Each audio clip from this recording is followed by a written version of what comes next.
मौसम आए मौसम जाए, तुम ना लौट के आए, उमरिया यूं ही बीतत जाए।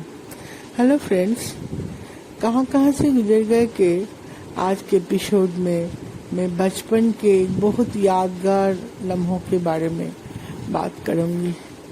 वैसे इस कहानी का शीर्षक दे सकते हैं एक थी बुलबुल। बुलबुल वैसे अकेले नहीं थी, पेड़ में थी। ये उस समय की बात है, 1975 या 76 की बात है। मैं क्लास 6 में पढ़ती थी। मेरे घर का एक बहुत पसंदीदा कोना था मेरे लिए, छत की सीढ़ी का अंत और जहाँ से छत शुरू होता है वो वाली जगह मेरी बहुत पसंद थी।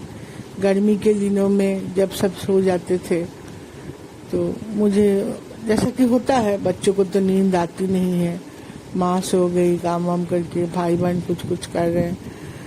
भाई लोग तो छोटे थे, बहुत छोटे थे। जब मैं 6 क्लास में थी तो लोग तो सोते ही रहते थे। बहन भी मेरे से छोटी थी, 3 साल।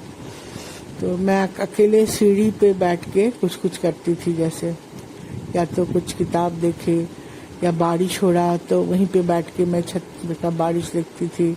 दुर्गा पूजा के टाइम में गाने उन्हें बजते थे, सुनते थे। तो कुछ भी कहिए, वो मेरा एक पसंदीदा कोना था जहाँ मैं अकेले रहती हूँ। जैसा कि होता है जॉइंट फैमिली में, अकेले रहने का उतना तो जगह नहीं होता। अभी हर समय ज़्यादातर अकेला ही बीतता है मेरा। तो एक समय था कि थोड़ा अकेलापन, एक अकेला कोना मिले, उसके लिए सोचती रहती। चलो, तो ये उस समय की बात है, 1976 की। दशहरे का टाइम था। कुछ दिन पहले, हमको लगता महालया के दिन, मैं पिताजी के साथ बाजार गई हुई थी। तो चिड़िया जो लोग बेचते हैं ना, उन लोगों को कुछ तो बोलते हैं। अभी तो शायद चिड़िया पिंजरे में डाल के बेचना कानूनन जुर्म हो गया है।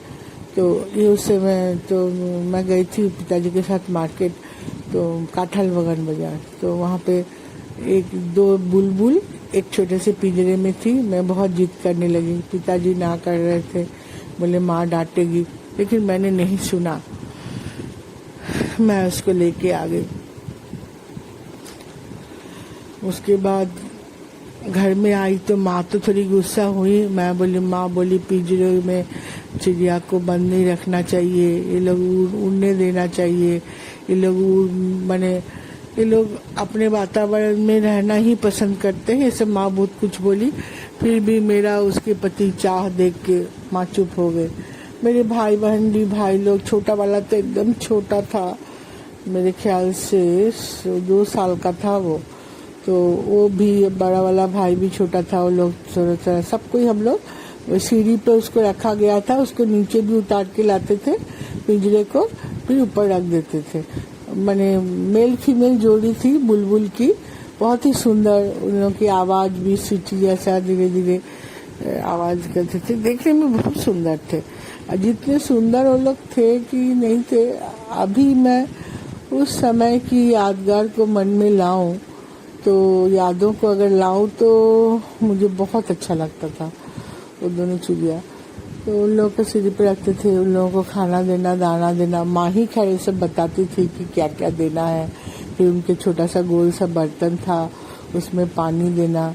फिर मैं दोपहर के टाइम में, वही मेरा प्रिय टाइम, जब मैं सीढ़ी पे बैठती थी, उन लोग को देखती थी। वो लोग आपस में बात करना, गुटुर तो नहीं, आपस में लेकिन कुछ तो बोलते थे वो लोग एक दूसरे से, जैसे सब करते थे। उसके बाद देखते देखते महालया तो था ही। उसके बाद धीरे धीरे दुर्गा पूजा आ गया। चारों तरफ पंडालों में देवी जी की मूर्ति आ गई। और उस समय ना पूजा का गाना रिलीज होता था। माने जैसे अभी फिल्मी गाना होते हैं ना, तो उसे पूजा के लिए भी गाने रिकॉर्ड होते थे। किशोर कुमार, मोहम्मद रफ़ी का भी, मोहम्मद रफ़ी जी थे शायद 76 में, हमको लगता है 76 में ही उनका देहांत हुआ। और लता मंगेशकर, आशा भोसले और भी हेमंती शुक्ला, जितने लोग भी गाते थे सब पूजा के लिए स्पेशल गाना होता था, पूजा गाना। तो वो गाना सभी माइकों में जोर जोर से बजता था। उस समय ये सब नहीं था कि कितने से कितने बजे तक बजना है, नहीं बजना है, तो दोपहर में तो बजता ही था। तो मैं सीढ़ी पे बैठ के वो सब गाना सुनती थी।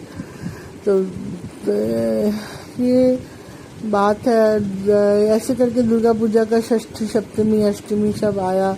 हम लोग नया नया कपड़ा पहन के रोज पूजा देखने जाते थे। कहीं से भी जाती थी मैं बाहर, आते थे लौट के सीढ़ी पे चढ़ती थी। उस समय सीढ़ी का हर एक पायदान नहीं, 2-3 छोट के कूद के चढ़ती थी मैं। चढ़ के मैं चिड़िया को देखती थी। ऐसे उन लोगों से बात तो नहीं करती थी। छोटे में थोड़ी इंट्रोवर्ट थी मैं, उतनी एक्सट्रोवर्ट तो थी नहीं। चुपचाप उन लोगों को पूरी निहारते रहती थी। लेकिन ऐसे धीरे धीरे दुर्गा पूजा खत्म हुआ, दशहरे के दिन आया। दशहरे के दिन आते ही मन उदास हो जाता था। मेरे को तो बहुत दुख होता था, शायद सभी बच्चों को होता है कि पूजा इतने दिन हम लोग बिताए, 5 दिन पढ़ाई लिखाई कुछ नहीं, रोज नया नया कपड़ा पहनो, अच्छा खाना खाओ, रोज घूमने जाओ, नया कपड़ा नया जूता सब पहन के, फिर मैंने घर में कोई रोक टोक नहीं, कोई मैंने एक खुला माहौल, बहुत खुशनुमा माहौल। तो वो खत्म हो रहा है पहली बार। फिर साल भर बाद आएगा। अभी जैसे लगता है ये दशहरा बीता, दूसरा दशहरा आ गया। जीवन की हर सारी कठिनाइयाँ, परेशानियाँ कहिए या जो भी खड़ी कहिए, बड़े हो गए हैं, मैच्योर्ड हो गए हैं। हर मौसम का आनंद हम लोग ले लेते हैं।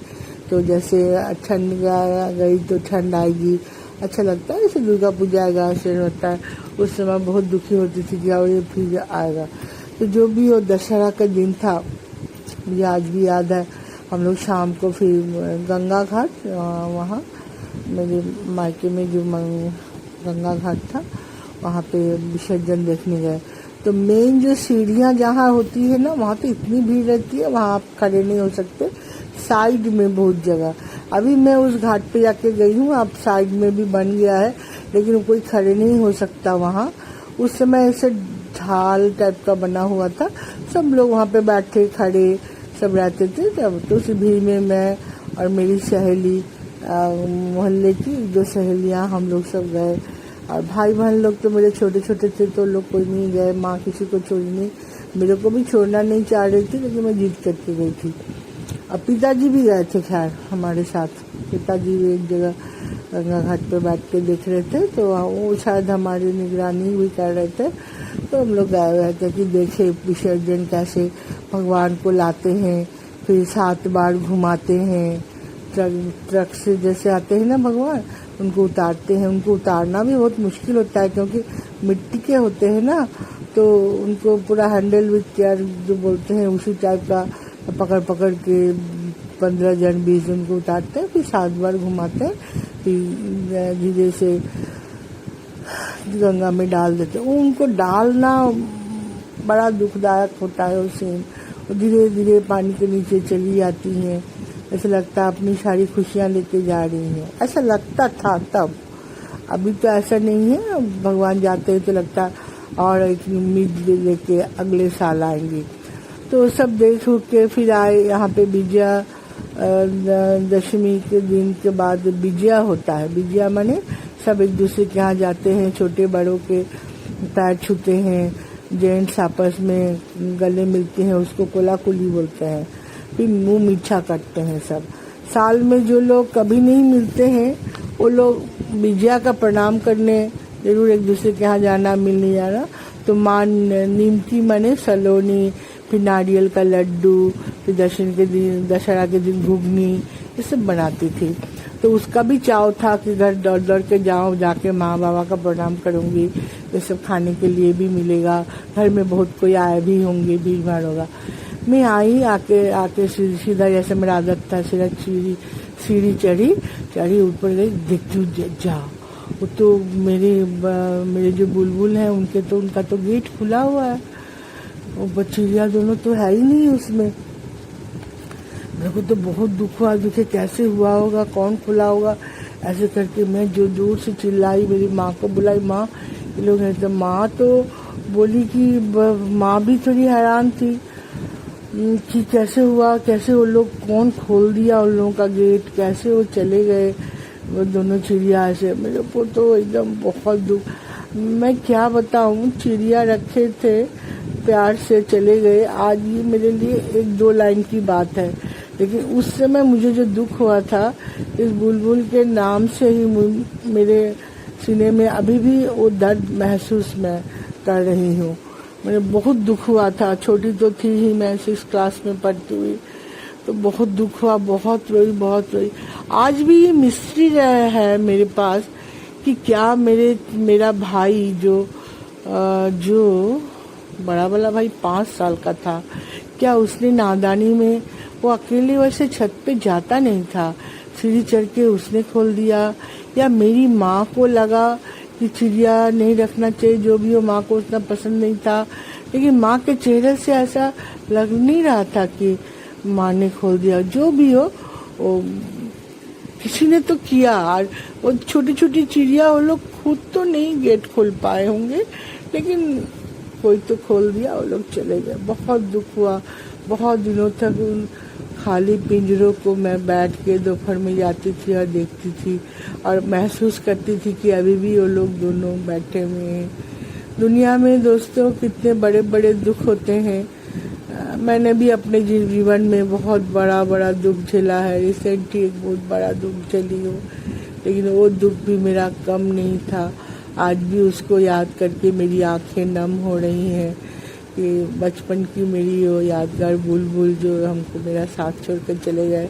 शायद उन लोगों का साथ मेरे साथ उतना ही लिखा हुआ था, तो उन लोग चले गए। तो ये थी मेरी बचपन की चिड़िया के साथ मेरी कहानी, बुलबुल के साथ एक थी बुलबुल वाली कहानी। मुझे लगा मैं ये बात आप लोगों से, कभी कभी मैं हर एक बात शेयर करती हूँ, आज अचानक याद आया तो मुझे लगा ये भी शेयर करूँ। आप लोगों को ये कहानी कैसा लगा बताइएगा कमेंट बॉक्स में। आज के लिए बस इतना ही। जय हिंद।